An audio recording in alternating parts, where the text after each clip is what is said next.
घर में पधारो गजानंद जी, मेरे घर में पधारो। दोस्तों, स्वागत है आपका वंडर टॉक चैनल पर। दोस्तों, जगह जगह पर गणपति जी की धूमधाम मची है। जगह जगह पर गणपति जी की मूर्तियां मिल रही हैं, बाज़ारों में मूर्तियां सजी हुई हैं और गणपति जी घर लाने की तैयारी कर रहे हैं। यदि आप तो कुछ नियम का पालन जरूर करें। आज हम इस वीडियो में इन्हीं नियमों पर डिटेल में चर्चा करेंगे। दोस्तों, गणपति के जी को हम विघ्नहर्ता भी कहते हैं। वो हमारे सब विघ्न दूर करते हैं और रिद्धि सिद्धि का देवता भी कहा जाता है। गणपति जी की मूर्ति घर में स्थापित करने से बहुत सी मुश्किलों को दूर किया जाता है और साथ साथ घर में खुशियों का माहौल बनता है।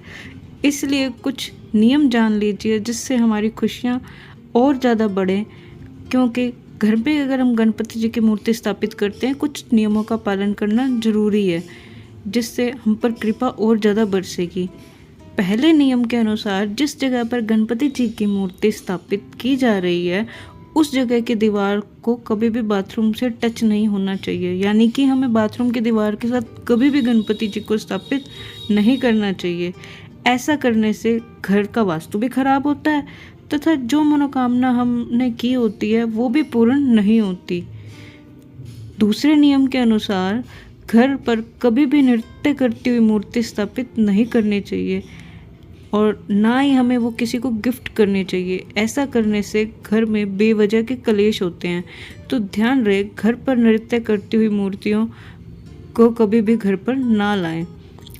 तीसरे नियम के अनुसार हमेशा गणपति जी की बाईं ओर की सूंड वाली मूर्ति ही घर पर लाएं। दाईं ओर की सूंड वाली मूर्ति के बहुत सारे नियम हैं जो कि हम घर पर नहीं हम पूरे कर सकते, बहुत मुश्किल है। कुछ पंडित लोग ही उन्हीं नियमों का पालन कर सकते हैं, क्योंकि उसमें पूजा बहुत अधिक की जाती है। और जो बाएं ओर की सूंड वाली गणेश जी की मूर्ति होती है, वो बहुत ही साधारण सी पूजा से गणेश जी प्रसन्न हो जाते हैं। इसीलिए हमें हमेशा घर पर बाएं सूंड वाली मूर्ति को ही लाना चाहिए।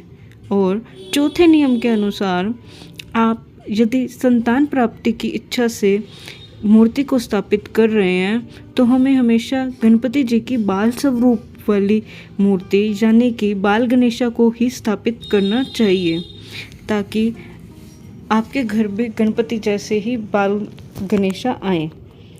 और पांचवें नियम के अनुसार अगर आप नौकरी की इच्छा से या बिजनेस की इच्छा से मूर्ति स्थापना कर रहे हैं तो हमें हमेशा गणपति जी की सिंदूरी या नारंगी रंग की मूर्ति ही घर पर स्थापित करनी चाहिए, जिससे आपकी नौकरी और बिजनेस में बहुत बढ़ोतरी हो।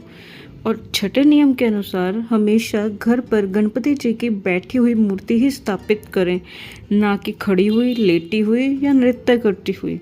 और सातवें नियम के अनुसार गणपति जी को घर पर अगर लेकर आते हैं, उनकी मूर्ति स्थापित करते हैं, तो हमेशा मूषक जरूर होना चाहिए। यानी कि मूर्ति के साथ मूषक जरूर होना चाहिए। इस बात का जरूर ध्यान दें, ये बहुत इम्पोर्टेंट बात है, क्योंकि मूषक गणपति जी की सवारी है और उन्हें बहुत ही प्रिय है।